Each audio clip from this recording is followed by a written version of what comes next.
This is Will Tchakirides interviewing Truitt O'Neal for the HBCU Radio Preservation Project. It is 10:27 a.m. on July 12th, 2024. This interview is being recorded at WNCU Studios in Durham, North Carolina. We're on the campus of North Carolina Central University. All right, let's begin. Truitt, if you don't mind, can I call you Truitt for this interview? Yes. Please state your full name for the record, and what is your relationship to this station, WNCU? My name is Truitt O'Neal. My affiliation, my full name is Truitt Avery O'Neal. My affiliation with WNC 90.7 is that I was one of the first students to work on the station within the last 2 years prior to it going on air. So I know the station went on air in 1995. Yeah. You started around then. Okay, we're going to take it all the way back to the beginning of your life. Why don't you tell me when and where you were born, and tell me a little bit about the people who raised you. I was born in Washington, D.C. at Children's Hospital, and my parents are Toana O'Neal and Terence O'Neal, and grew up a very much emotional child, and with an active imagination, and as many people do, who would probably never admit to, I had several imaginary friends, and I spent a lot of times having conversations with them growing up. And were you an only child? No, I had the misfortune to have a sister. But honestly, no. I have a younger sister who's 3 years younger than I am. So, and no misfortune. She's a wonderful woman at this point in her life. So, but as a child, there was always that contention between siblings. I got you. Tell me a little bit about what your folks or the people who raised you did for a living. My mom had always worked in healthcare. So she, from as far as I remembered growing up, she was a dental hygienist and had worked with one or two different hygienists over her lifetime in that particular career field. And then she did something which ended up being really the catalyst for me wanting to go to college. She went to college and decided that she wanted to be a respiratory therapist. And so she was very successful in that until she decided to retire. She worked at NIH, the National Institute of Health in Washington, D.C. My father kind of followed in the footsteps of my grandfather, where he was a carpenter and contractor. So my grandfather owned not specifically owned, but he was an independent contractor that did a lot of construction work, home improvement type stuff. And my father grew up in that and just kind of took on that career, and that has been his career even into his 70s at this particular point. He won't sit down. Wow. but yeah, that's what that career-wise, that's what the two of them did. Sorry, remind me, what year were you born? 1975. And what neighborhood in D.C., and where did you live in D.C. if you moved around? So we lived in on Capitol. Where was that? East Capitol Street in D.C. Very much near the D.C. Maryland border in that particular part of the area, and then we lived in Northeast off of Rhode Island Avenue, not far away from McKinley High School, and in Washington, D.C. And when you were on Capitol, was that in Southeast? To be honest, I'm not sure. Okay. And were you young when you moved to Northeast? Yeah. I'd probably say I was maybe like 5 or 6. Gotcha. Okay. And what, if you were to describe D.C. as a place when you were growing up, what sticks out for you? Like, if I were to be dropped into that community or those communities, what am I going to feel? What kind of energy am I going to feel, and what am I going to see? Definitely when we lived on East Capitol Street, that was hustle and bustle. We lived on East Capitol Street was a major thoroughfare, going from RFK Stadium at that particular point in time straight into Maryland. So Definitely very busy area. Very interesting and fun times in that specific space. When we got to Rhode Island Avenue, we lived on U Street Northeast, and that was a different experience because that's when you started kind of see the uptick of violence and death. So, Washington, D.C. at one point was known as the murder capital of the world, and, our family lived through that, being very apparently aware of not having those specific issues in our specific neighborhood where we live, but knew that was all around us. How did your parents talk to you about keeping safe, and what did safety mean to y'all? How did you address that? To be honest, it was communications. I was just as a child, just very transparently, I was a bit of a non-truth child. I lied a lot, and so my parents, recognizing that early on, they were really about communicating, being open and honest, and then communicating with them as to what's going on around me, and both me and my sister, and that was kind of helped out by the fact that our neighborhood, there were a lot of families that kind of watched over the kids in that neighborhood, that entire street on U Street. So on that particular block, so it was a community thing. Was there a black association? No, not at all. It was not no type of.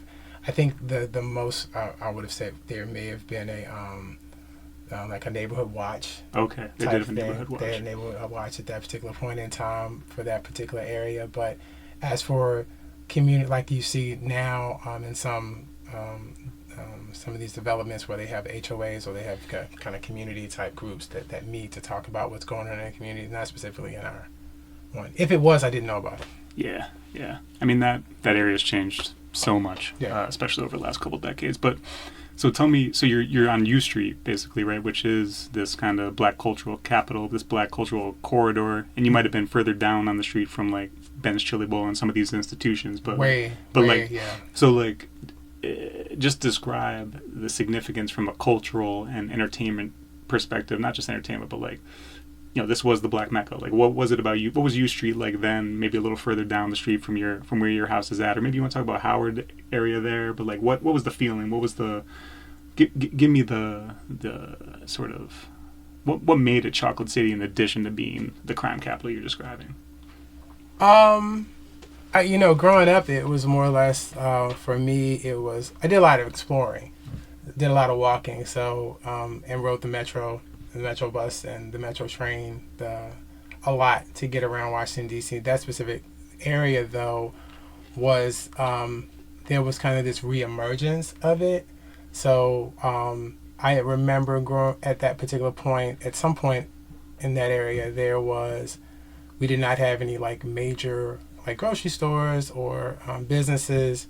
This is way before the development of that, in going back about 10 years ago, realized that there was this whole thriving space around the Rhode Island Avenue metro station. Like, I think there's mixed use, like residential business and stuff. And I was amazed what that was, because before that was this parking lot, and that was part of the metro, and there was the you're at the ground level of that change. Yes, yeah. So I did not see that till after going back many years later. But that particular area was just it was starting to change at that particular point in time. But I did not see any of the things like that.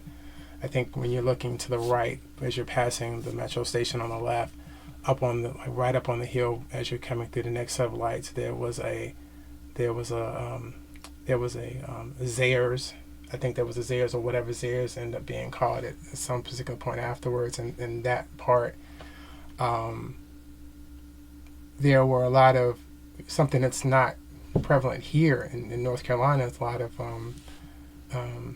corner stores and arcades. And I spent a lot of time right across the street, like maybe not even a block down from the metro station, was a really popular arcade that I used to go to a lot. and a lot of corner stores and convenience spaces, but also was very different. And coming to North Carolina was finding out that how they manage liquor is a little bit different too. Like here, there's an ABC commission that manages that, but in Washington D.C., there could be a liquor store in every corner, and convenience stores could sell liquor. So it was something that was very apparent too. So it was like legitimately there was a lot of stuff going on, and but it was all changing. And like right now, as for the last time I've been there was a couple of years ago, that whole area is totally changed. Yeah, I can't imagine what my parents paid for their house initially on in that area, and knowing what it's worth at this particular point in time. But it was, as much as I can remember, outside of a few incidents growing up as a young child, it was a really fulfilling and interesting experience. What stands out from that time growing up? And you might not have been paying too much attention to it, you might have, but politically, sort of issues at the grassroots in the community, what were people talking about? What were they fighting for? What was the struggle in D.C. in the 80s and early 90s there? The emergence of the war against drugs was huge. And that kind of crept into our neighborhood. You could kind of see it it didn't overtake it, but you could see some bleeding into those spaces, because on our particular street, on U Street in Northeast, there were all houses, but then kind of as you're coming down to the bottom of that street, at the bottom of that hill, there were just apartments. So it was kind of a mixed community of apartments and rental properties, and then there were these houses that were owned by the residents that lived inside of them. So as for outside of the drug stuff that was happening, the communities just wanted to feel safe. They wanted to feel as if they could raise their children, have families, and not worry about them. That was a point which is total opposite of where we are right now. The idea that children don't really go out to play in the streets, and the parents saying, "Hey, be back in before the street lights come on." That literally for us was what our parents always reminded us of. So it was a different way of growing up, and I feel like that's what a lot of parents and families and communities were fighting for, was the ability to have the children in those spaces, and families, and just people in general to be safe in the spaces that they resided in. Yeah, the historian in me I have to contextualize a little bit. I'm thinking about the 68 uprisings after King's assassination, right, and a vigorous police response and federal response, and that's, we get that war on crime, we get that war on drugs eventually out of that. So I'm wondering, did your folks ever talk about that event in 68, those uprisings? I know they probably weren't in Northeast at that time. I believe it was right on the cusp there, where 14th and you were around there. Not really, to be very honest. If that conversation ever happened, that would have come from my grandfather. Okay. And there were a couple of conversations that I had with him about that. But outside of that, no. And what about issues like housing and jobs and all these ideas that, we've been talking a lot about this recently, especially since 2020, about what creates safety? What do safe communities look like? Resourced communities. Was there a struggle around housing or tenants' organizations' rights and jobs, education? I think there was this idea of the equity in education in regards to DC public schools. Yeah. I think that was huge.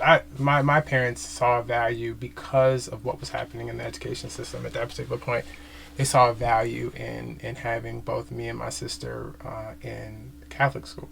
And you all attended Catholic? Which one specifically? So right 2 blocks over, right across the street from McKinley High School, there was St. Martin's, where we attended, and prior to that, it was St. Francis de Sales. Now I might have this backwards, because one of them is directly on Rhode Island Avenue, further up, like you're getting very close to the DC Maryland line. Mm-hmm. Then the other is was right around the corner from McKinley High School. But I think St. Martin's is the one that's around the corner from our house, and then St. Francis de Sales was closer to the border. Did you like it? I did. I liked. I. What'd you study? What's your favorite subject in school? It was English. I wasn't the best at it, but I enjoyed it. I loved grammar, more specifically. I was interesting enough. I was at St. Francis, if that's the correct school. I was kicked out because of behavior. Like I said, I was not the best student growing up, but I enjoyed that time there. I was kicked out, and that's why we ended up at St. Martin's. Wasn't the best thing, but those experiences were interesting because one, it's the foundation of my faith, right? Catholic faith? Yes.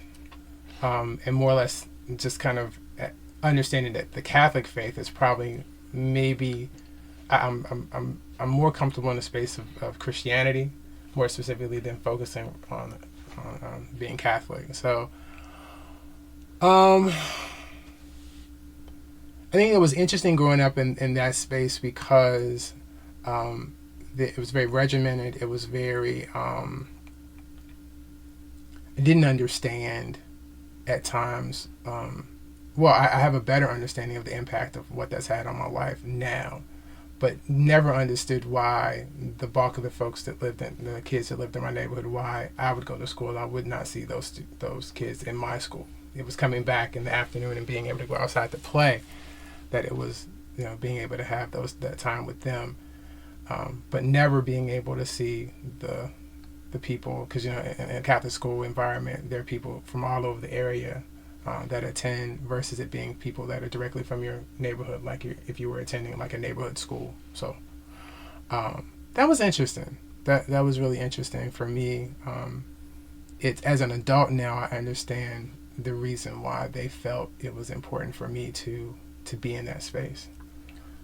And I think my life would have been totally different if I didn't have that. Sense of boundaries. Yeah. Structure. Was music on in the house? Was the radio on in the house ever? It was. I was thinking about this the other day. Prior to my interest in wanting to do radio professionally, there was this whole thing with listening to the radio every day, and I think I listened to the radio more than I watched TV at times. And was thinking about this the other day. Radio has this ability to capture a specific time and space depending on the music. And what I remember the most is one day, one of my favorite radio stations in DC was WKYS, WHUR was another, and WPGC. And remembering WKYS having this very specific pop sound at some particular point in time, like the stuff from the 80s, okay. And then there being this transition to that, for them kind of changing formats from that pop to more R&B, like New Jack Swing and such. Yeah. So it was very interesting to see that transition and to hear the difference of what we were listening on the radio. I think that was kind of where my first interest in radio kind of came from. Who were some of your favorite artists at that time? Probably Earth, Wind and Fire, Spandau Ballet. What else? At that particular point, I was starting to get into hip hop, so it was the LL Cool J's and the if we go to like back to old school, like the Gap Band, Kool and the Gang. Back to hip hop would be something like Kool Moe Dee.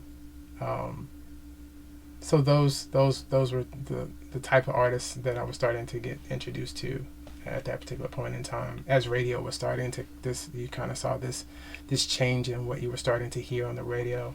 I think there was this adjustment to understanding what their audience was and what was starting to happen just in the industry in general. I mean, we're talking DC. Did you get into go-go? I did. So the funny thing, we talk about this a lot too. We talk about how parents would never let me go to a go-go show to see Northeast Groovers or Rare Essence or what was the EU. Okay.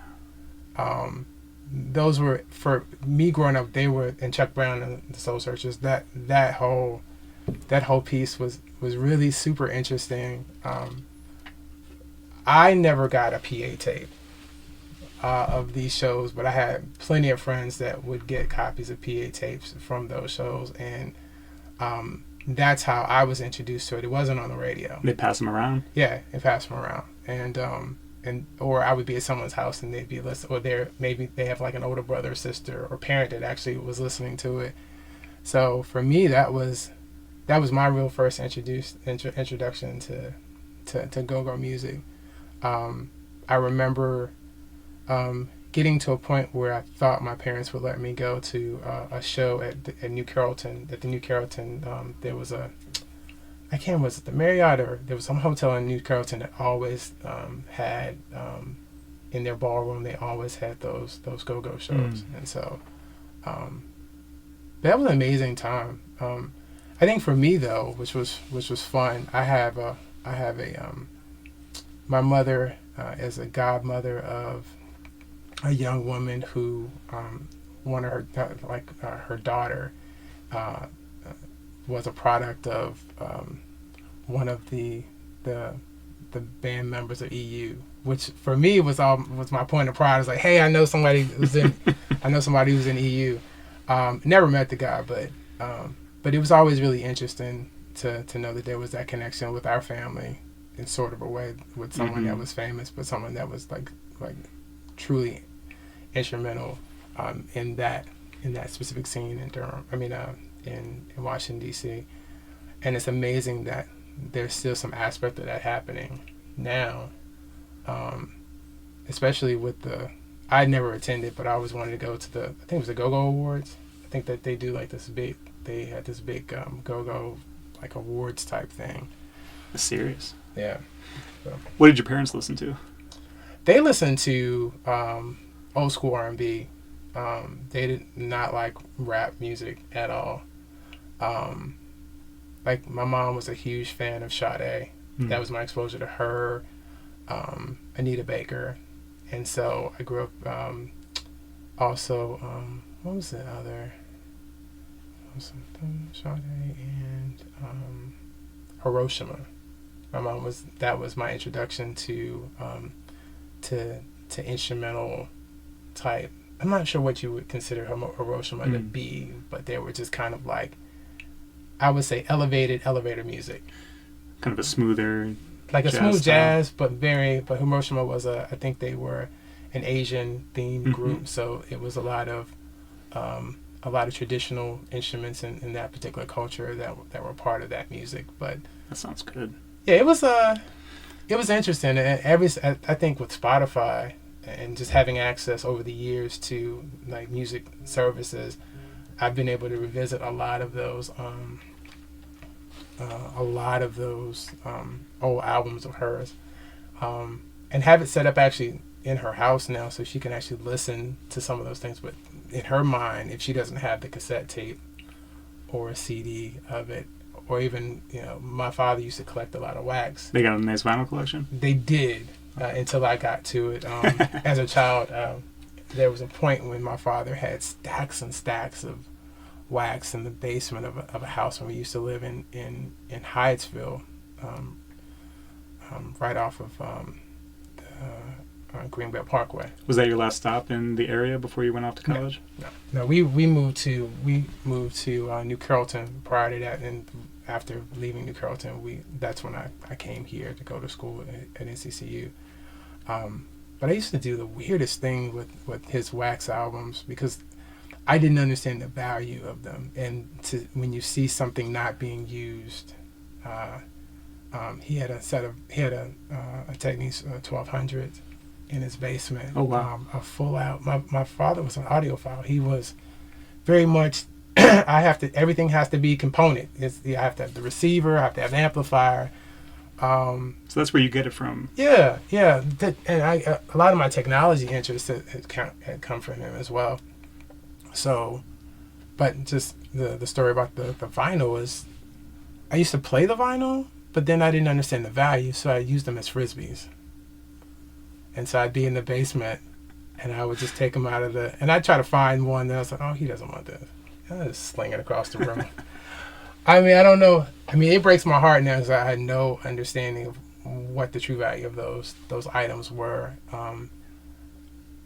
But I think back up and now, if I would have, that would have definitely been something that I wanted to still have possession of. Because some of that stuff none of that stuff is being pressed on wax anymore, except for like this revival of it in a bit, but definitely not to the degree of what he had in his collection. Did you mess around with DJing though, and like trying to make some sounds? Tried. Yeah, I could make the scratching sound. That's about it. And I think it was starting to see music videos and watching. I watched a lot of music, video jukebox, and a lot of MTV, a lot of BET, a lot of MTV raps, and there were times like, the first time I ever saw someone scratch, I was like, oh, my dad has one of those. I would just kind of mess around with stuff. Dr. Dre up there, the other Dr. Dre. Yeah, but it wasn't anything that kind of stuck. I mean, there's a super interest in, as I had a career in radio, but definitely not as a DJ. I tried it a couple of times, but nah. Okay. Yeah. Did you work any jobs before you went off to college? Any like high school jobs? What kind of stuff did you get into? Yeah, so as I mentioned, my father was was in construction and home improvement stuff, and so for my dad, there was this punishment job where it was like, hey, you messed up in school, you didn't do something right when you came home. If you're off on a day or on a Saturday, you're going to work with me. And so my first ever job was working with my father.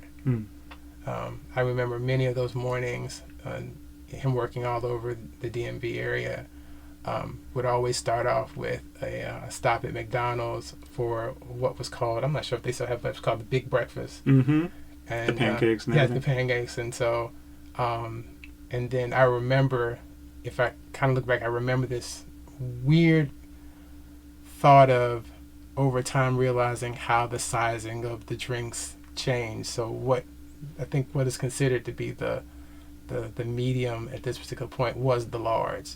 There was no super size at that particular point. So, but yeah, that was my first job. Many Saturday mornings and days off, and a lot of summer vacations when he was just collecting notes of everything that I did throughout the year, and knew that I wasn't going to be going to a summer camp because he wasn't going to put money into that when I'm messing up. So he'd rather recoup some of his money and have me work with him during the summer times. And there'd be those mornings where I'd be in bed and I would just, it'd be like 5 o'clock and I'm just sitting in bed praying. It's like, please don't come in the room. Please don't come in the room. And then just right at like 5:30, 6 o'clock, it's like, get up. And he's dragging me out the door and I'm with him all day, either on a weekend or during the summertime. So, well, what do you think you took away from that, and how has it shaped your professional life? Just being, just understanding, well, one, I learned about customer service from him because he was one of those individuals that was, even to this day, is very much customer service centered when it comes to working with his clients and people he's working with on projects. He still does he started by hand with all the tools doing the drafting. Like, that's what he did. He went to school for that, to trade school for that. And seeing him transition from using drafting tools by hand to using CAD, which is amazing because my father is just one of those people that, and at his age, you wouldn't think they were still up on the technology, but he's still very much into that space. And he stays updated today? Oh yeah. Wow. Yeah. I'm tech. I'm tech support at this particular point. So anything goes wrong with the computer, it's like I get a phone call. But he he's a lot of the reasons why I have this huge interest in technology. But outside of that, the working with him was learning to be prompt, understanding the needs, going above and beyond what the established the expectation is. Like promise, his thing was he would promise like very much on the low end, like this is what I can do, and he would always come back and just improve upon it. Okay. And so he was just that type of person. So I learned a lot from him. And like, what's your sister getting into? What's different about y'all as siblings? She was and still is the very much girly girl. She was into parties, which I was never really into. She was in parties. She had a lot of friends. We had next door neighbors that she stayed with a lot in DC. She was this one. Her name was Miss Wall. She was the primary sitter for a lot of children in that particular neighborhood, and she also had 2 granddaughters that she is still very much friends with to this day. And my sister still has a very strong connection with the neighborhood, which is totally different than me. I don't really have any connection outside of maybe one individual that I used to hang out with at that particular point. My sister was very much the social butterfly. She was that person that was that she was lucky. I didn't have friends that lived right next door that she could just go at any point. I was the one that really had to be back in the house when the street lights came on. So she was the one that's doing double dutch and hopscotch on the streets. Okay. Day, yeah. Let's transition to Central. So give me some insight into the decision-making process around college. What made you choose this place in Durham, North Carolina, and lead me into your first impressions of campus when you got here. So my family is very prominent here in the area, and this is a lot. My grandfather grew up here in North Carolina. Did you travel back often? Yes. So that was something that happened a lot. Definitely during the summertime. My father is very close with a lot of my grandfathers.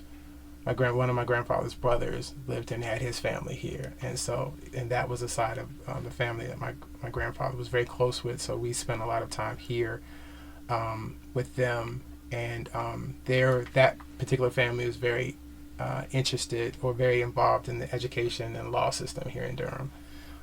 One of my cousins who's an NCCU alum was the first black female circuit court judge here, and there are her brothers and sisters. My father's first cousins every one of them were except for one are in education, have retired but continue to work in the education system, Durham Public Schools here.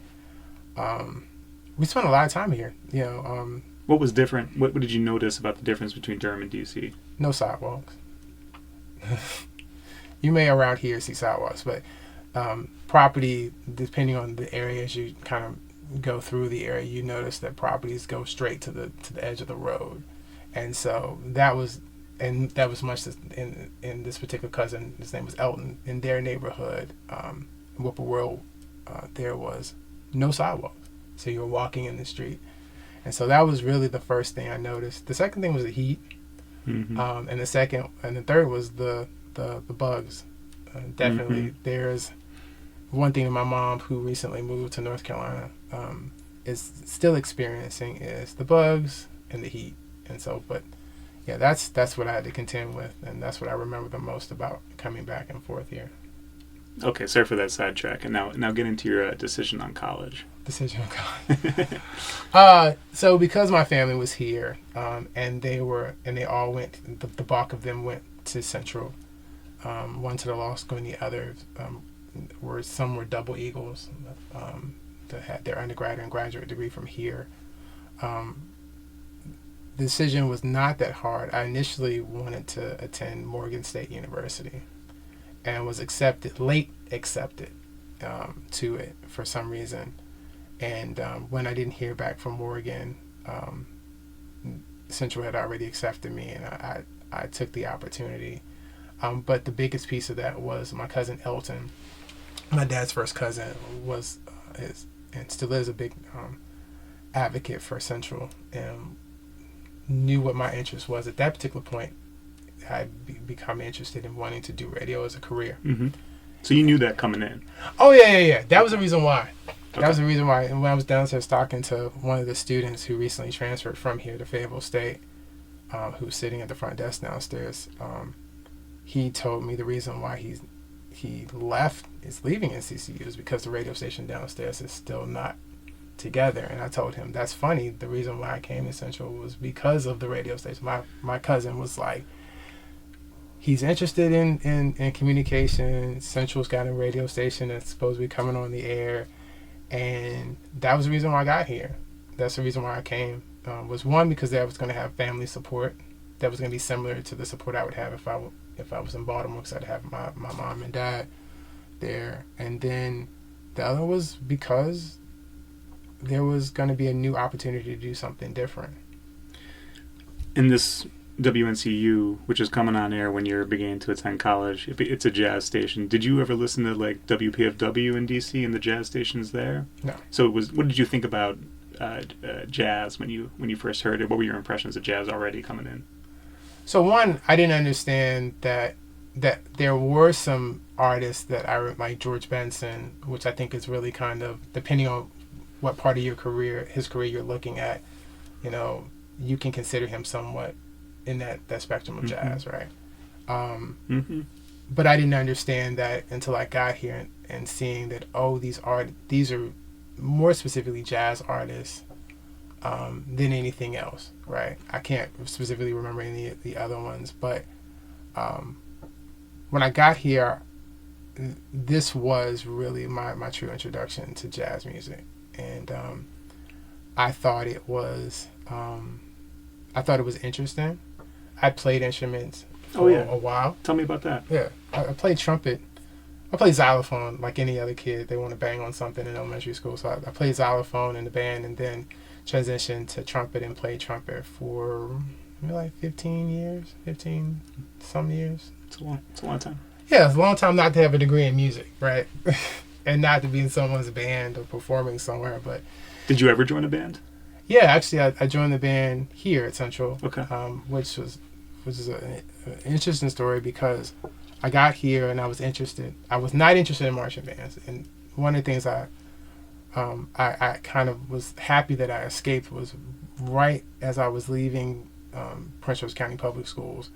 I had been in band all 4 years of being I attended Eleanor Roosevelt High School in Greenbelt, a science and tech school there.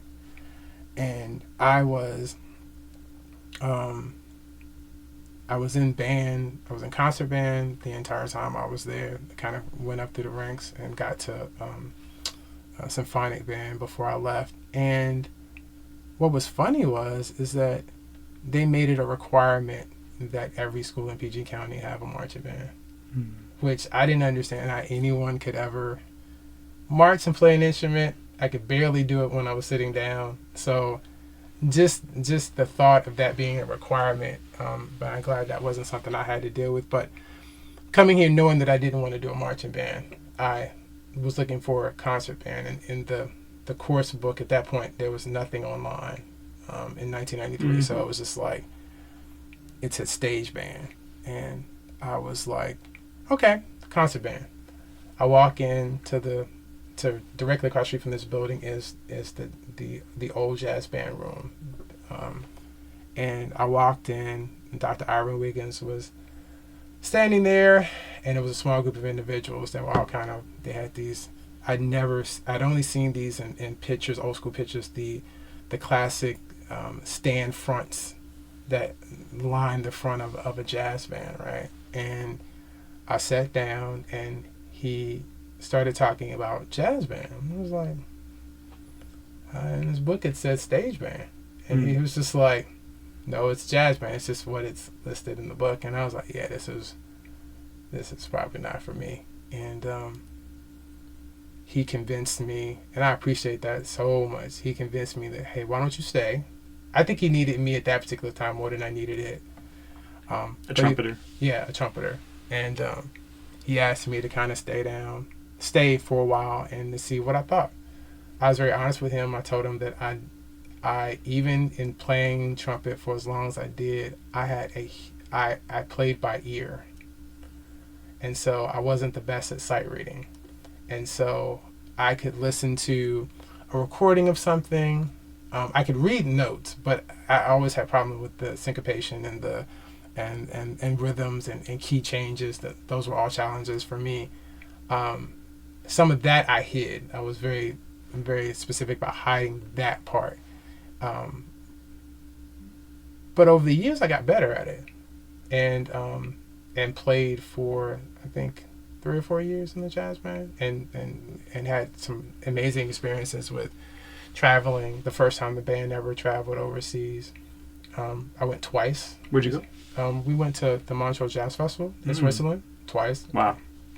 And I think at that point I was in my 20s, so that was a really interesting experience to kind of see.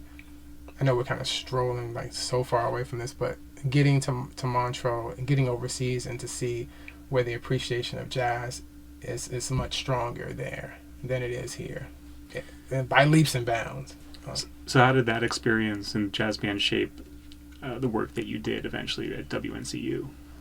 It was because I was doing something specifically linked to it. I had this really interesting, and I have a really strong appreciation for it now. I had this access now to not only individuals who loved jazz and jazz was their thing, whether it be playing, listening to it, being on the radio and talking about it.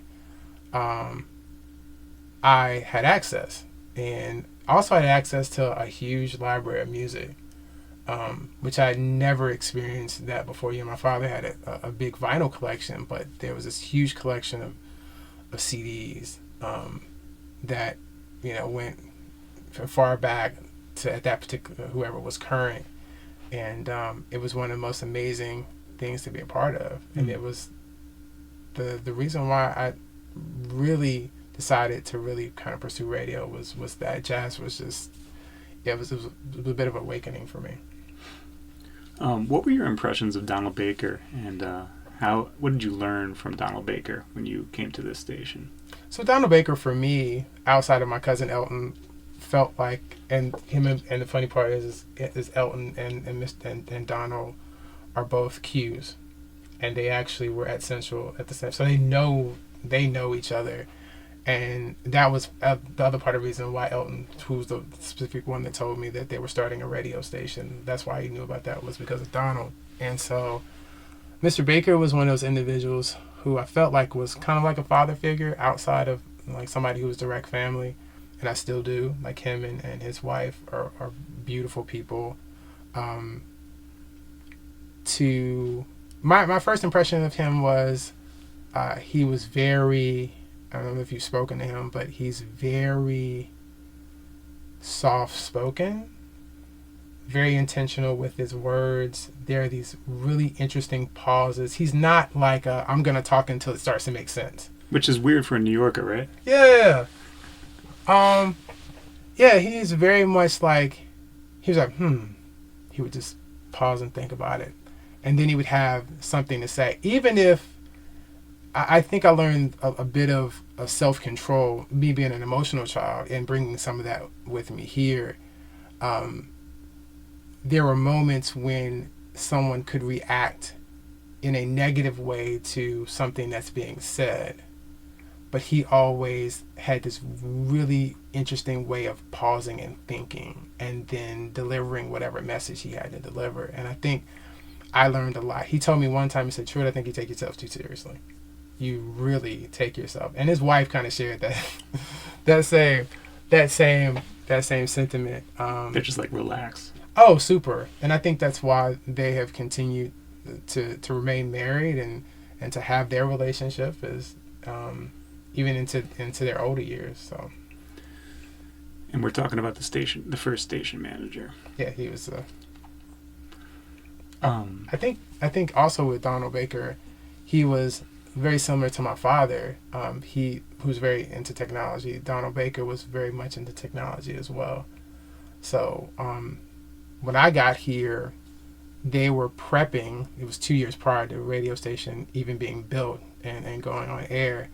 He had actually started working on a setup similar to this, minus the computer screen, but a way of kind of testing the radio station over the campus network, with then at point end up becoming AudioNet. And so he had it in his office, and it was just kind of, you walked in the door, it was kind of sitting on a cart next to the door, had set of headphones, he had stuff coming from the ceiling to connect it, and it was just really interesting to see the technology piece and the stuff that he was working on to kind of prep for the radio station, to kind of what it would sound like, and have examples for people to kind of see this is what this project will sound like.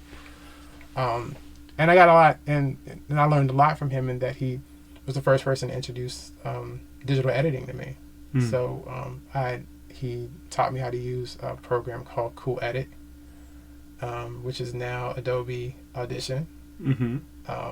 And so he is the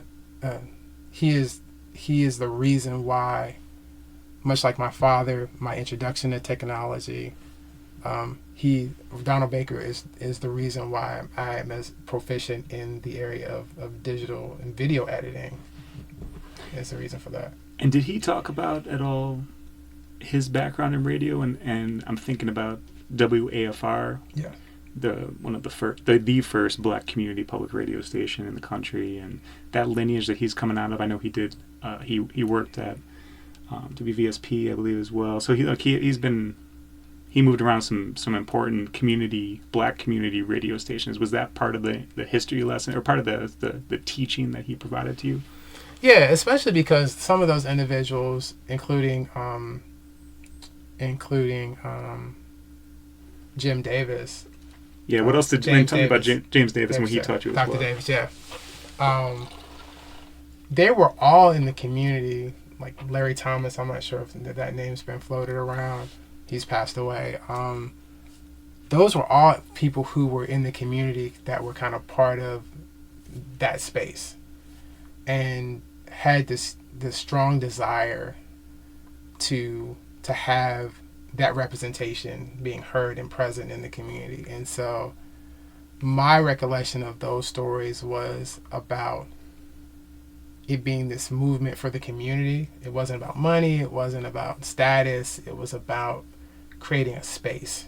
And that's, I think, all of his experiences are the reason why WNCU is where it is right now. And this station's firmly in that lineage. Oh, yes. The amazing thing is that a lot of people who walk in the doors don't know or understand kind of where the radio station comes from. And all the people that were involved in that space that was way before WNCU, that a lot of the reason why WNCU what it is right now is because of that work and the desire to have it present in the community as a part of the community.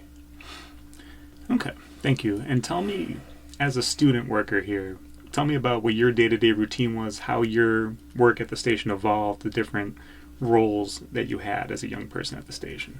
So when I first started, I'll first share that as we were starting as the station was being built, I think the one fun fact I always like to share with folks is that I was a lot heavier individual as a student. So I was roughly, when I came to Central, I was probably roughly about 385, not quite. I've been as heavy as 430. And the people at the station had kind of see that transition up and transition back down. So, but one of the things I think is really interesting is they built the original console around me. He actually had me come sit down. He said, "Truitt, sit down at this table and let me do a measurement." That's accommodating. Yeah. ADA, very early on, right? He was very accommodating in that space. And for me, at that particular point, I didn't understand the value and the impact that made on my life, that he was willing to say, you're going to be a part, I know you're going to be a part of this early on. And that as we're designing, as Jim Davis is designing this station, I want to make sure that you can fit under this comfortably. And so that was something amazing for me. That's really nice. And I feel like there's a part of me that, outside of the work I did with the station, I feel like there's at that iteration of the station that is long gone at this particular point, there was a part of me in that space. So. Yeah, that's really nice.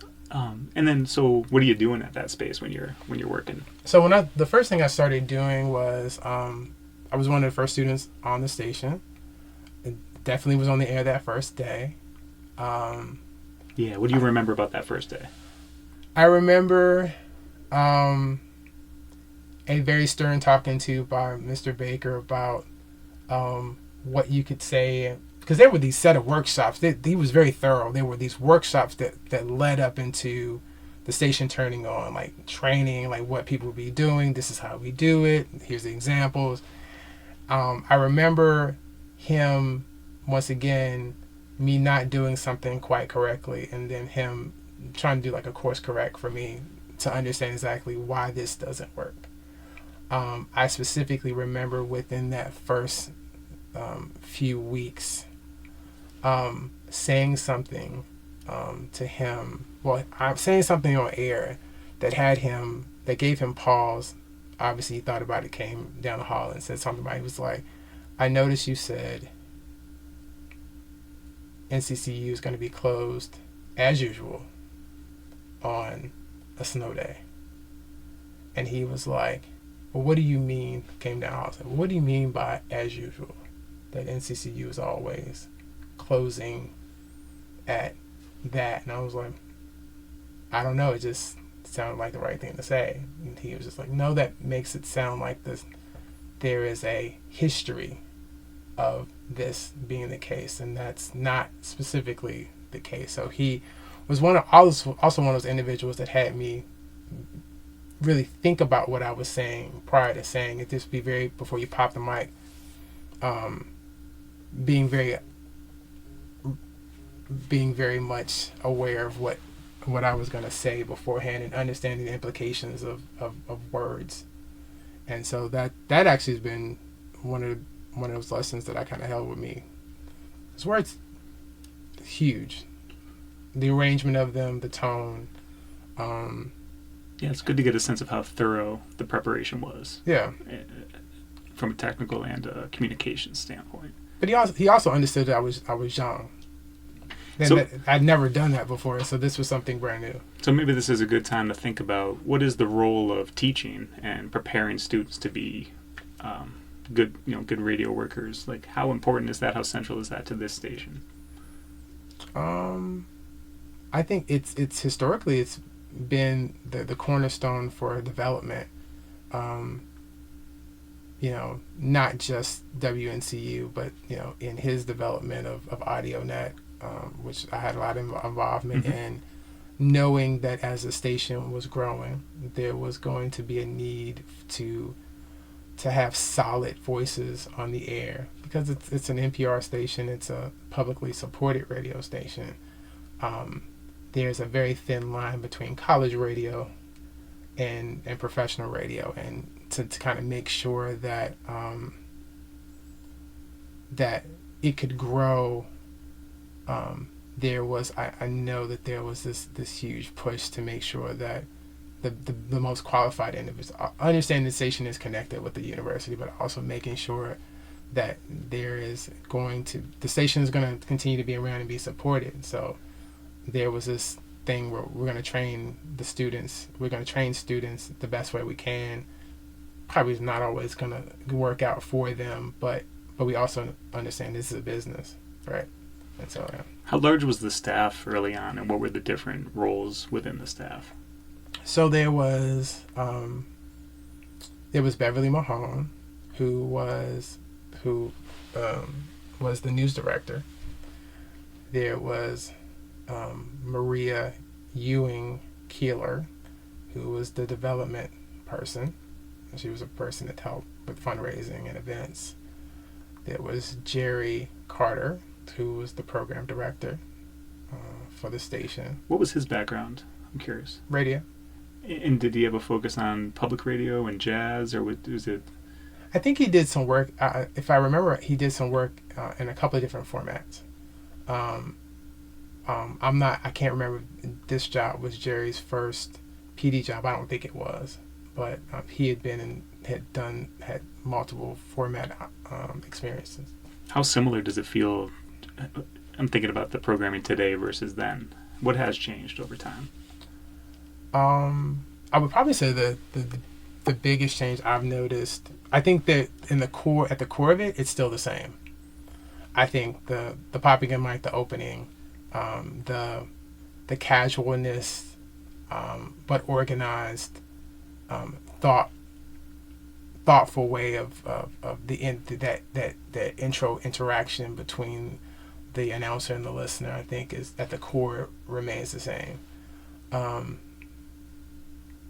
I think the experiences of the individuals, and that just happens at any radio station, will change the way a station sounds and feels within the community. So it's a different situation where you get someone who is it from a different part of North Carolina or not from North Carolina at all, with a different background that comes in and is talking on the radio, versus someone who was born and raised here in Durham or the immediate area, that can add there's these nuances of the conversations that are happening, and the connections to the music. It could be as simple as the difference between someone talking about such and Clark Terry or any other artist that you hear playing on a piece. It's the difference between just saying, Wynton Marsalis on trumpet versus, or Branford Marsalis, right? And then being able to say, resident artist here at North Carolina Central University is living, I think he's still out there living in Bahama, I think out towards that direction. I think it's a definite difference. Did you have a student show? Did you have an on-air personality? Here, no. Well, I mean, I had a show, yeah. What was it called? It wasn't. It wasn't. I wasn't really allowed to give it a name. Okay, whatever the existing. It was whatever the time slot was, right? Outside of doing that, my thing at the radio station for a long time was I produced a lot of the public interest, the community interest shows. Let's turn to that. What were the public interest shows during the duration of your time here, and sort of what were the significant issues that stick out to you that engage the community? So one of the first ones I produced, I can't remember some of the names of these shows, but two in particular was Legal Eagle Review, which is Earth Joiner, who still remains a thought leader here at Central and in the community when it comes to anything legal issues. I used to produce his show. That was a show he hosted with Tracy Barley. There was another gentleman that he hosted that show with in between Tracy, but I can't remember what his name was. And then there was Community Connections, and then there was a show with Faye Mitchell Henderson. I can't remember her name of her show, but I think all in all, I may have produced like 6 or 7 shows over the course of my time with the radio station. Do you remember? We did talk to Irving Joyner, but for Community Connections, what kind of a show was it? Do you remember any of the types of issues that they would cover? Community Connections was a show that kind of talked about a varied amount of issues. So it could be an event that was happening. It could be an issue that was being tackled, maybe something dealing with housing. It could have been with food insecurities. There were some times where there were some very much central focused topics that were being discussed on the show as well. there was a lot of political conversations as well. Community Connections was a show, was hosted by Warren Herndon, who is still very active in the political space here in Durham. Is he an activist? Would you describe him as? I would describe him as a politician and an activist, yeah. And then the third show you mentioned, you didn't say the title, but do you recall what kinds of issues or what the theme of the show was? It was similar. Okay. It just depended on what was going on. And then there was a show called Halftime Sports that I worked on too. I forgot about that one. That was hosted by Hanif Omar. Tell me about that one. I haven't learned much about that show. Halftime Sports was a show that was the co-host. They were co-hosts. It was Hanif Omar, and I can't remember Kurt's last name, but that was a show that it was the only sports show on the station. They talked about any and every thing that was going on, and it wasn't just specifically NCCU stuff. They had these really in-depth conversations about what was going on, the implications of sports in the community. That was the connection. It was a really interesting show to listen to, and they had they had a couple of newspaper writers that they used as correspondents that would come on every so often to be a part of the broader conversation. And so that was a really, really interesting show. I'd never heard this convergence of community and sports before. And they did that extremely well. And did NCU cover like the local football games and sporting events and such? Did they do like play-by-play in that? Yeah, so at one point there was a partnership with the university and sports information for the university where they were running the audio of the games. Yeah. Which I think those ran on Saturdays. And I don't think that we may have done basketball games. For sure we did football games. But basketball games were kind of weird because basketball games generally are in the evening during the week, and so that would too much. I think average Central was playing 2 games a week, so that interrupts during the week. So I feel like we only did football. And then when it comes to like student life and the culture of the university, things like homecoming or different Greek life events, and tell me your did you pledge and who did you pledge with, and what's the relationship between radio and that culture of the university? So I pledged Phi Beta Sigma fraternity, but not as an undergrad. I was a graduate chapter situation, so I waited till after I graduated to become a member, but. And what was the question about the connection? How did the radio station cover events within the student life of the university? So I'll be very honest. There for a very long time, because of the way that the station was funded, it was funded by Title III funds. Okay. There was a very and not funded by the university, to a degree. Did that change over time? I'm not 100% what that looks like at this particular moment in time. I feel like there's still Title III money involved, I think. And there's specific requirements attached to being able to receive that money. The station was not, and there were articles written about this. There were a lot of people in the community talking about it, more specifically with NCCU, was although the station was licensed, it was very specific with the wording, licensed to North Carolina Central University, that it wasn't controlled by NCCU. So there wasn't much of a relationship in terms of covering the campus life? Is that what you're getting at? Yeah. Okay. And which was why AudioNet kind of was birthed in a sense. It was to be that piece that says, hey, it's not WNCU because we're NPR, publicly funded radio station, but AudioNet can be that space where students can talk about things that are programming specifically for them.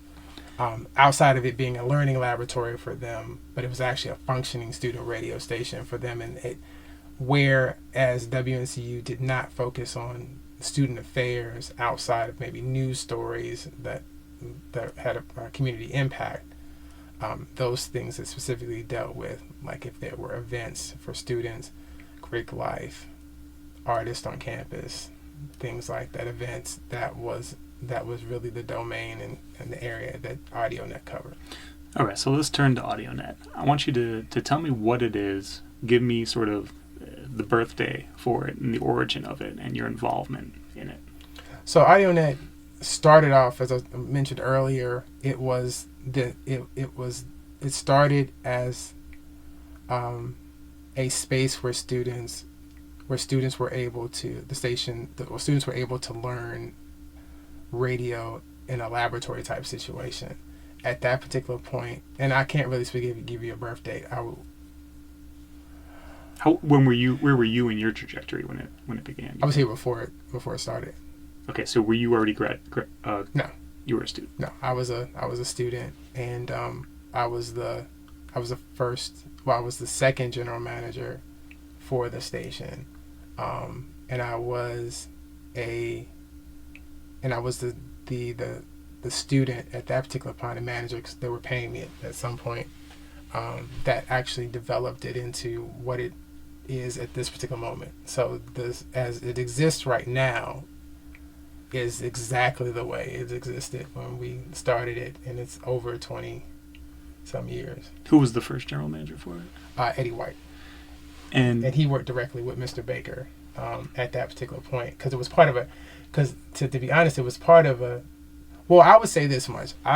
Eddie was the first manager because there was a class that was directly connected with the studio, with the space.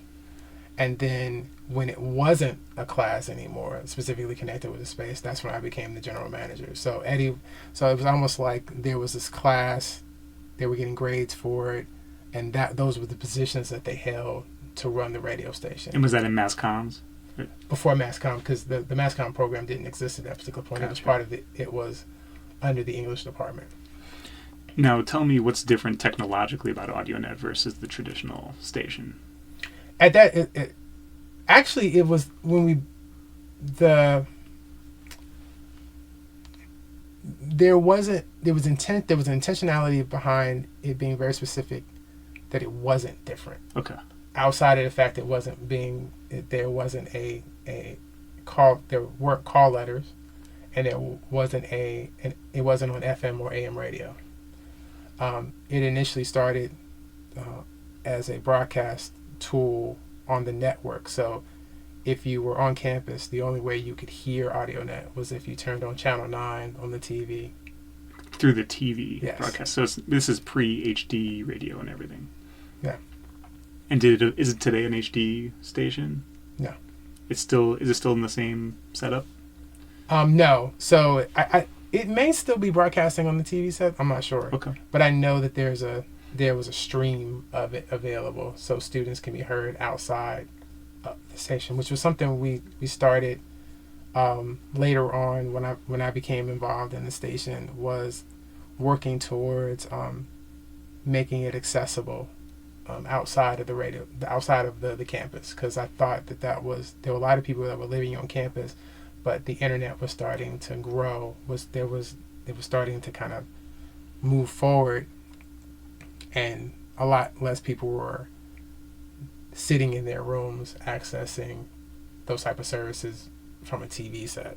They were getting it on they were starting to get cell phones and being able to stream music and stuff like that at YouTube, being able to access it that way. So it's the late 90s when it starts, and then we're transitioning into the internet age here. Yeah. And it was a huge desire to want to keep it relevant. So the station had a very similar setup. The equipment was, a lot of the equipment was used equipment either from WNCU. There was a couple of new pieces that Mr. Baker made sure that the station had. Like we had a mini disc player with some new Sony disc players. And then I started working really strongly in kind of getting it, testing because initially the testing for streaming, early on streaming, was for the radio station. Was trying to figure out, once the campus got a stable internet connection across the station, across the university where you could plug in, was trying to figure out how to stream the radio station itself. And I played around with a lot of technologies and kind of settled on real audio. I'm not sure if you're familiar with that. I remember that. Played around with that technology and got to the point where we were actually able to stream via real audio. And that was the main medium. And the funny part is that AudioNet was the first of the two stations to stream. Wow, yeah. And thinking about content-wise, this is really the student voice of the radio life on campus. So, because it really started off as a class. So it started off as these students in a class that were assigned positions, GM, assistant GM, traditional, right? And they're running the show, right? So it's just in the confines of a station. So it wasn't like that they were coming to do shows like on like a traditional radio station. They have all these shifts. It was pretty much they were producing content for the class, for the station. Do you recall following or looking up and researching any models to get the station going, or did it feel really original? Like where are you turning to? Aside from the radio station itself, obviously that's going to provide a model for managing a radio station, but were there other student stations you turned to and researched before you did this? Not specific student stations. So my experience then through Jim Davis was the engineer for, at that particular point, it was Clear Channel Radio, and he hired me as a part-time job to work with him to do transmitter inspections. Was that your first professional job in radio? Yes. Yeah. So I mean, if you consider that a job in radio, as an assistant engineer, I was assigned to these transmitter sites around the area and to drive to them. I had a schedule. I had to go and make sure that all of they were clean, make sure that, taking readings and tracking them. And so my first experience, AudioNet itself is really based on an opportunity and beginning through him to be able to actually work at Clear Channel as an on-air person. Awesome. So maybe that's a good way to talk about, was that your next position after working at this station here, or did you remain here continuing? That was, so it was continuous. It was everything was happening simultaneously. Okay. So my experience at Clear Channel, as what it was called before, what it is now, Clear Channel, they needed someone. They were moving over to a system which is similar to what AudioNet is running now. It's kind of similar to any other automation system. They were changing over from CDs to a digital audio management system, broadcast system. I can't remember what it was called, but Selector. It's called Selector. Oh, okay. And he needed someone. So they needed someone to come in and upload all of this music from the wall of music. We had 3 studios and for the 3 radio stations for that particular cluster. And every night I would go in and upload this music rip music from these CDs into this automation system. And in that, they then needed someone to work overnights. And so through the opportunity working as an engineer with him, because he was a head engineer there, that cluster of Clear Channel stations hired me as an overnight person. And so, one, I was getting paid to do this engineering gig part-time, but also I had the opportunity to work in this professional radio environment, which was the first time I'd ever been in an environment like this outside of being at WNCU. Did you have a DJ name? It was Big True. And tell me what... Well, actually, it started off as Big True, yeah. And tell me a bit about what goes into the cultivation of an on-air personality and the kind of programming you did. So I started off at that station was Foxy 107, 104, which is an R&B station, and so it was R&B music. And I then transitioned from there to WQOK K97.5, which is a hip hop station, and then went from there to these are all part of the same cluster, and then ended at the gospel station, which was the Light 103.9. Yeah, how did you have to differentiate your personality for each station? Oh, it was very different. Foxy was very much just like super conversational, but I didn't have to say a whole lot because my PD didn't want me to say a whole lot, so I'm not sure why. K97 was the one I felt the most freest because I loved the music on Foxy because that was a lot of the old school music I used to listen to, my parents listened to. But K97 that's the music I was listening to. It was the music Soul Childs, was the Erykah Badu's, was the Cash Money. Okay, so you're in the early 2000s. You're firmly in the neo soul and southern rap is coming on the scene. Ludacris and so with those experiences and being in that professional space and working with these people, some of these people had worked in different markets, which was I took everything that I learned there and put it into AudioNet and making sure that the equipment we had was, some of the equipment was old donated equipment from old stations that Jim Davis had worked for. He was able to get some equipment from old stations, telling them, hey, we're donating this to a student station. It's going to be essential.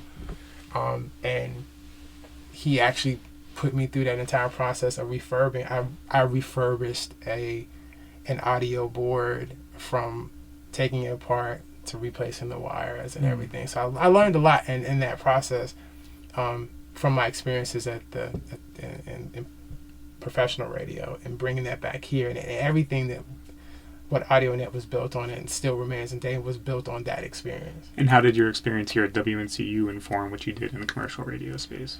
It set me up to understand like the core basics of communicating on radio, understanding the biggest difference for me in that in commercial radio is not having control over our playlist.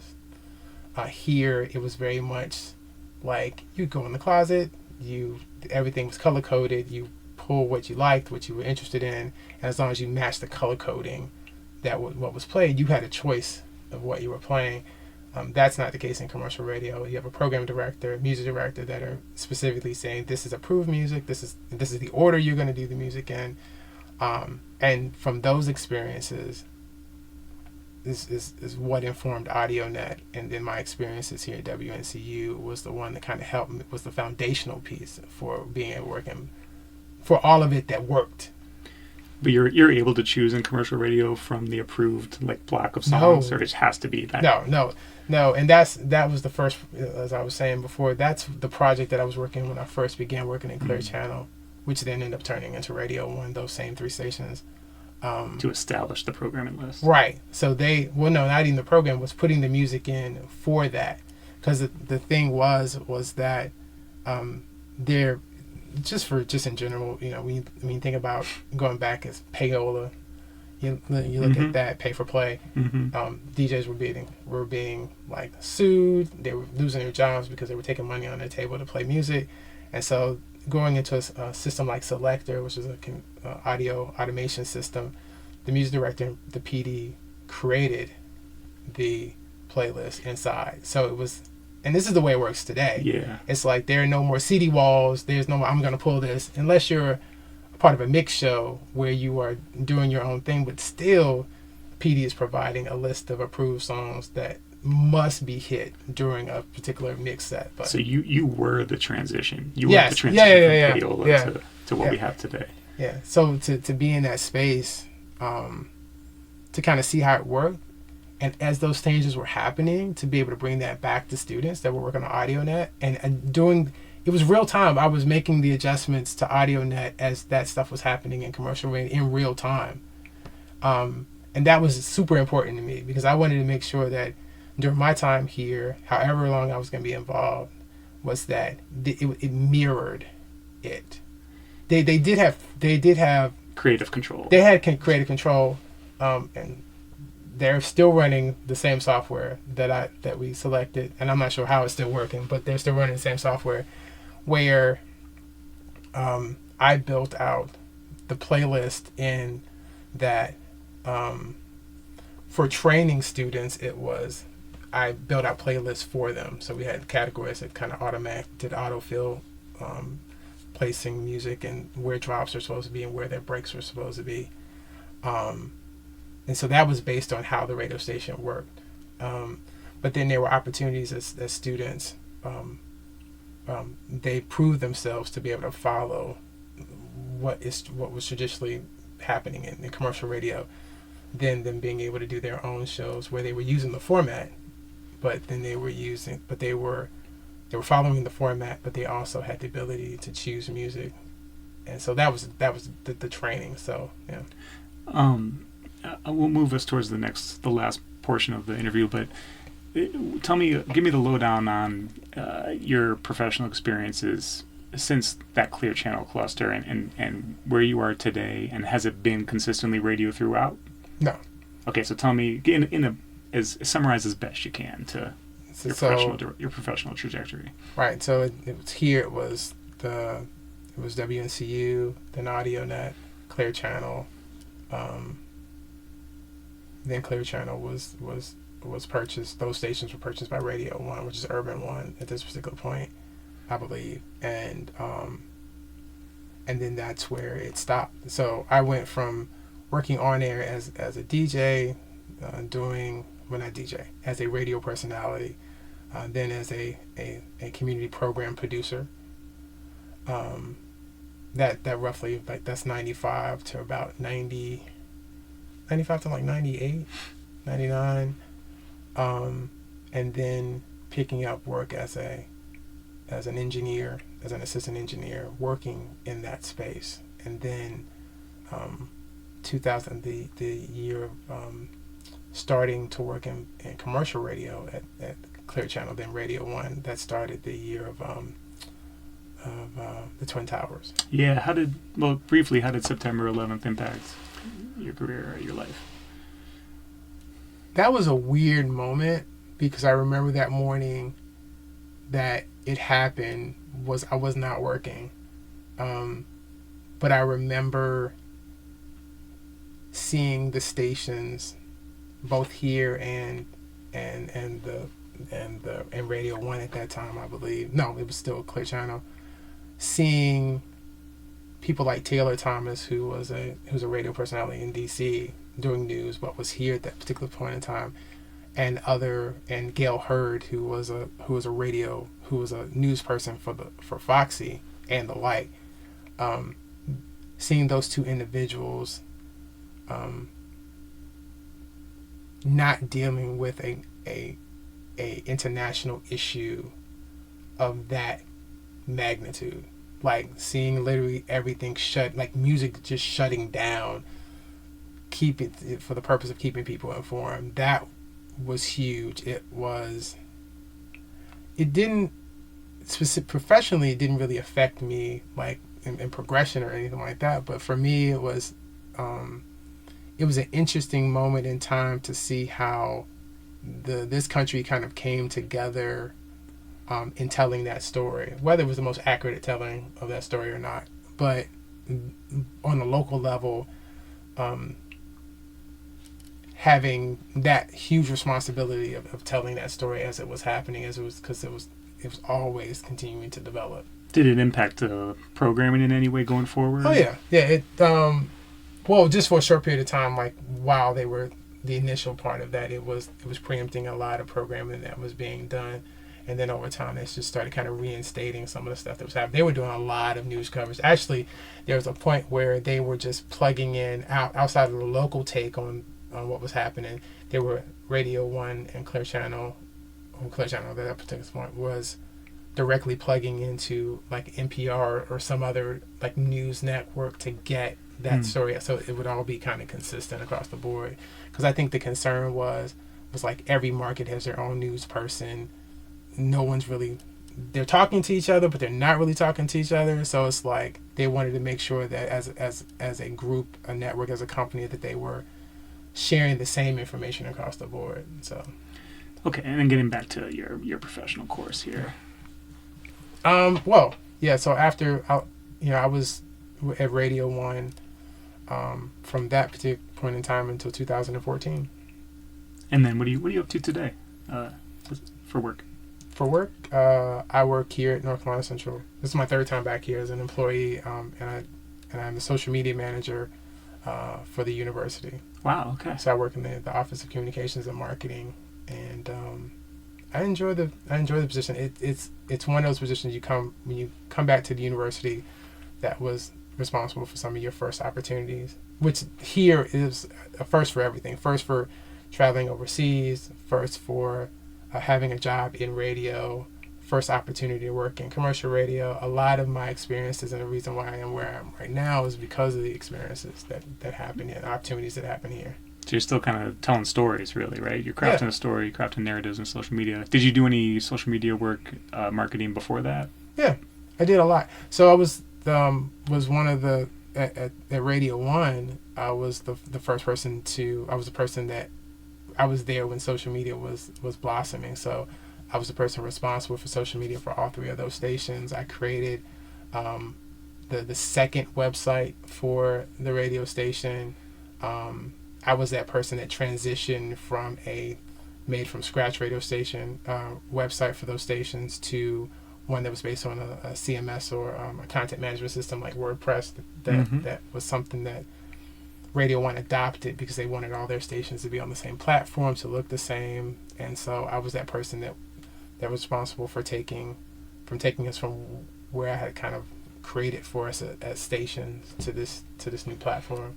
So I've always kind of been, as they've been some type of technology that has kind of come along, I've always kind of been at a space to kind of help to kickstart it, and then kind of move it to that next stage. Yeah, what specifically is your proudest accomplishment in radio?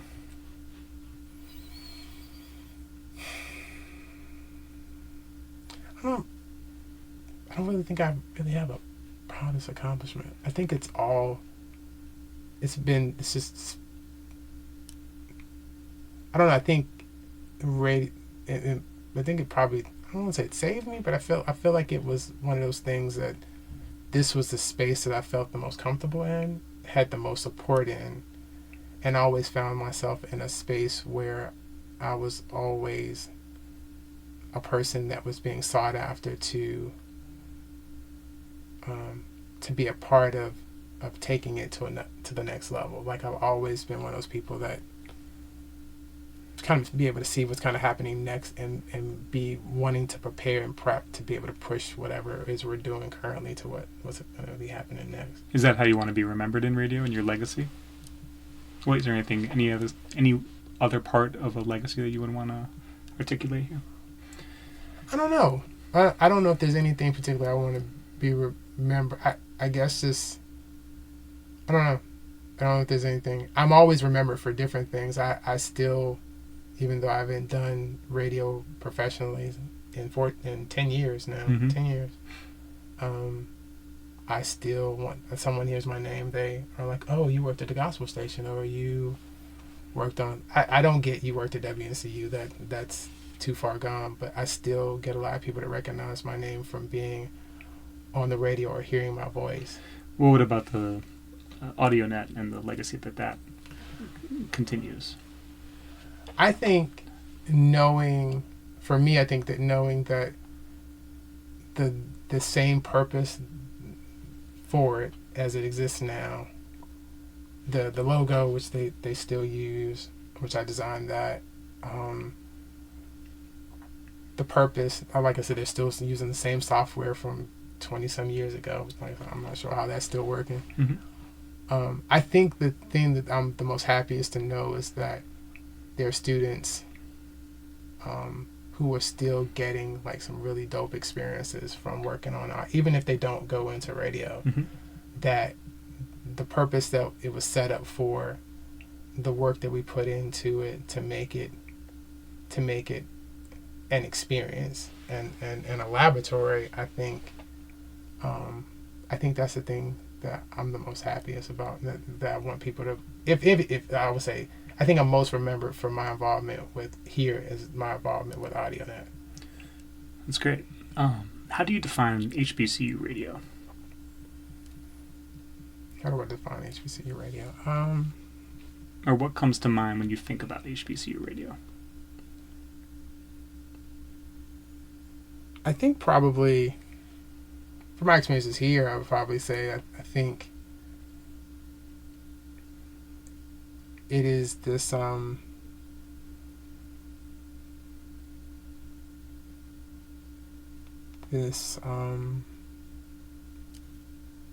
that kind of has a life of its own. I feel like it's a great depending on what radio station you're thinking about. It can be a really great representation of the community that it serves, not only just the campus it may be connected with, but the surrounding community in which it exists in. I think it's a powerful player in disseminating extremely important information to those individuals in that community. I think it provides great opportunities for not just those who are interested in radio as a career, but as an opportunity to explore. I think from what I've ever heard of from other HBCU radio stations, I think that's always been the opportunity, is an opportunity to explore, learn, contribute to the greater community. Given that, and I think that's a really good way to think about it, why do you think it's important for us, the HBCU Radio Preservation Project, to be doing this work?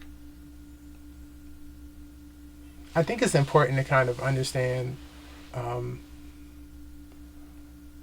where the origin. I love a good origin story, right? And I love a canon moment. For those who are familiar with comic books, I love a good canon event. And I feel like the WNCU's origin story really speaks to how important the individuals involved at the very beginning felt that this station, how impactful it could be to the community.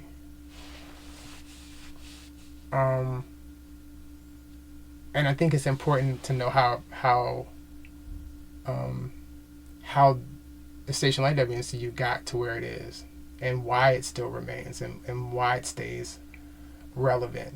I think it informs the future. I think it continues to speak to the need. I'll just be very honest, I think there are moments when it also speaks to where the station or where these entities where they will move to next, and how they will continue to have some type of impact on the community in general.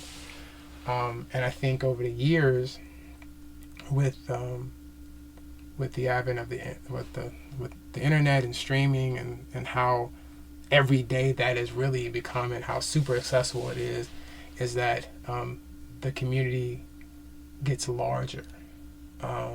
It's not just Durham, it's not just Raleigh, or as far as one of those towers will get the signal to. It is global. And I think when people start thinking about content, sharing the HBCU experience, sharing those community experiences, and looking at it from a global perspective and exposure, and understanding that a lot of some of these same issues that are happening and some of these challenges that are happening in this particular community is happening everywhere. I think having that exposure, I think just having the vehicle to be able to express that and share that, I think is super important. Yeah. Who are your greatest mentors? I didn't even ask you that question. Who do you consider your favorite or your most important mentors? Donald Baker was one. I've shared that a lot. I had a teacher in middle school named Shirley Johnson. She was my history teacher. She was one of my history teachers. And she kind of looked like Mr. Bobinski. I'm not sure if you've ever seen Coraline. There's an animated piece called Coraline. It's based on a book. but there's a character named Mr. Bobinski, heavy set on top, very skinny on the bottom. And so every time I've seen that piece several times, and they would remind me of her. But she was very instrumental in helping me grow up between 7th and 8th grade. She was an extremely wonderful woman. She was a great mentor for me. My father actually over the last few years has been that person. One of the things with my dad, we had some challenges growing up. I think just normal, two men that are living in a space that are just kind of challenging the expectations and norms.